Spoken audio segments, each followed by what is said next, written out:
समजा एका माणसासाठी पंख बनवायचे आहेत, कुठून सुरुवात कराल? नमस्कार मंडळी, मी विदिशा. आकार वाढवणार, स्नायू बदलणार की वजन कमी करणार? आज आपण अंदाज बांधणार नाहीत, खरोखर उडणाऱ्या प्राण्यांची प्रत्येक उत्तर तपासून पाहूत. चला तर मग माणसाला उडवूया. सकाळची ट्रॅफिक, मैलभर लांब रांग आणि तुम्ही फक्त 2 पंख पसरता आणि सगळ्यांच्या डोक्यावरून थेट ढगांकडे झेप घेता. ना तिकीट ना गर्दी. मंडळी, हे स्वप्न आजचं नाही. 500 वर्षापूर्वी लिओनार्दो दा विंचीने पंख फडफडवणाऱ्या यंत्रांची चित्र काढली होती. 100हून अधिक वर्षापूर्वी एक माणसाने स्वतः बनवलेल्या पंखांवर तब्बल 2000 वेळा झेप घेतली. आणि शाळेत तर आपण सगळ्यांनी तो निबंध लिहिला होता, मला पंख असते तर. पण आज नुसतं स्वप्न बघायचं नाही. आज आपण खरंच विज्ञानाच्या मदतीने माणसाला उडवण्याचा प्रयत्न करूया. एक एक अडचण सोडवत आणि बघूया कुठवर पोहोचतो. उडायला नेमकं काय काय लागतं? पहिली गोष्ट पंख. किती मोठे लागतील? दुसरी, ते हलवायचे कशाने? आणि तिसरी, आपलं वजन पेलणार कसं? चला पहिली अडचणीपासून सुरुवात करू. शास्त्रज्ञांनी पक्ष्यांचं पंखांचं गणित माणसाला लावून बघितलं. उत्तर आलं सुमारे 6 मीटर. एका खोली एवढे रुंद पंख. वाटतं अशक्य आहे ना? पण निसर्गाने आपल्याच वजनाचा एक उडणारा प्राणी आधीच बनवला होता. त्याचं नाव अर्जेंटाव्हिस. आजवरचा सर्वात जड उडणारा पक्षी. वजन सुमारे 70 किलो, म्हणजे तुमच्या माझ्या एवढं. आणि पंख 7 मीटर रुंद. म्हणजे बघा, पंखांचा आकार ही पहिली अडचण सुटली. पण नुसते पंख लटकून उडवता येत नाही, ते हलवावेही लागतात. आणि पंख हलवायला लागते ताकद. एक इंजन. आणि हे इंजन म्हणजे स्नायू. पक्ष्याच्या शरीराच्या वजनापैकी तब्बल 20% भाग फक्त उडण्याचे स्नायू असतात. 20%. हे बघायचं असेल तर स्वयंपाक घरात बघा. कोंबडीच्या छातीचा जो पांढरा गोळा असतो ना, तेच ते उडण्याचे स्नायू. आणि हे स्नायू बांधायला पक्ष्याच्या छातीचं हाड जहाजाच्या तळासारखं बाहेर आलेलं असतं. तुमचं मात्र सपाट. म्हणजे पंख दिले तरी ते हलवायला इंजिनच नाही. अडचण मोठी दिसते, पण आठवा, तोच अर्जेंटाव्हिस. एवढा जड पक्षी उडला तरी कसा? त्याने फडफडवलंच नाही, तो उंच कड्यावरून खाली झोकून द्यायचा आणि उष्ण वाऱ्यावर तासनतास तरंगत राहायचा. मग पक्ष्यांसारखं हलकं होता येईल का? पक्षी हलके असतात कारण त्यांची हाड पोकळ असतात, असं आपल्याला शिकवलं जातं. मग आपलीही हाड पोकळ करूया. पण इथे एक मेक आहे. शास्त्रज्ञांनी ती हाड खरंच वजन करून बघितले आणि उत्तर उलट निघालं. पक्ष्यांचा सांगाडा आणि तेवढ्याच वजनाचा प्राण्यांचा सांगाडा, दोघांचं वजन जवळपास सारखंच.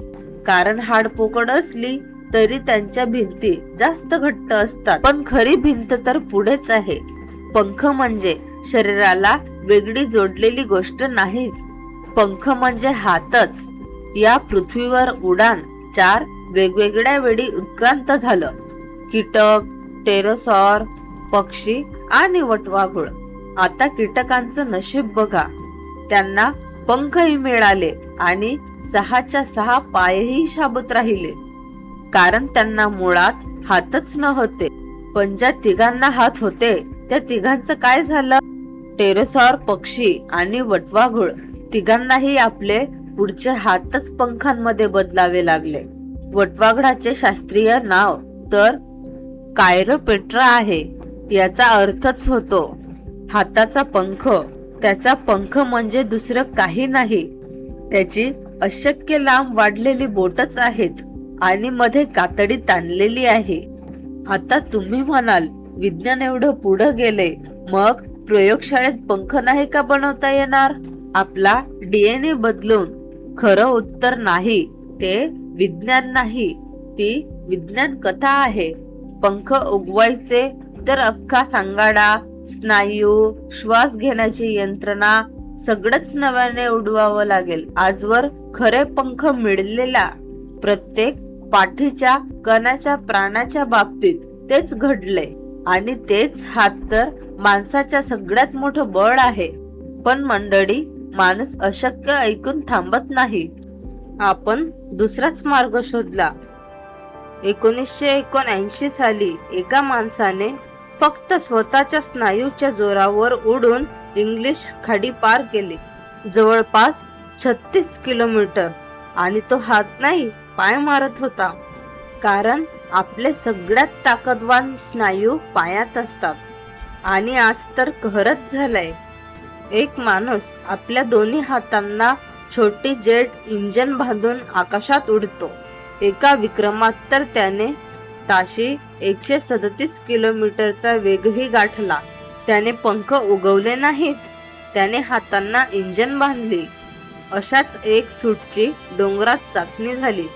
एक पॅरामेडिक अवघ्या 3.5 मिनिटांत माथ्यावर पोहोचला. पायी जायला तिथे 1.25 तास लागला असता. आणि आता एक पक्षी बघा, जो नेमका याच सीमेवर उभा आहे. माळढोक, आपल्या महाराष्ट्रातला 8 ते 15 किलोचा सर्वात जड उडणारा पक्ष्यांपैकी एक. सोलापूर जवळ नान्नजला त्याच्या नावाचं अभयारण्यही आहे. पण तो एवढा जड आहे की खालूनच उडतो आणि त्याचे डोळे डोक्याच्या बाजूला असल्याने त्याला समोरचं नीट दिसतही नाही. त्यामुळे तो वीजवाहिन्यांच्या तारांवर आदळतो. आज अख्ख्या भारतात 150 पेक्षा कमी माळढोक उरलेत. पण यावर उपाय आहे. तारांवर रंगीत खुणा लावल्या की टक्करी खूप कमी होतात. आणि आपल्याही हातात काही आहे. नायलॉनचा मांजा वापरू नका आणि जखमी पक्षी दिसला तरी घरी नेऊ नका, जवळच्या बचाव केंद्राला कळवा. म्हणून मंडळी, त्या शाळेतल्या निबंधाचं खरं उत्तर आपल्याला कळलं आहे.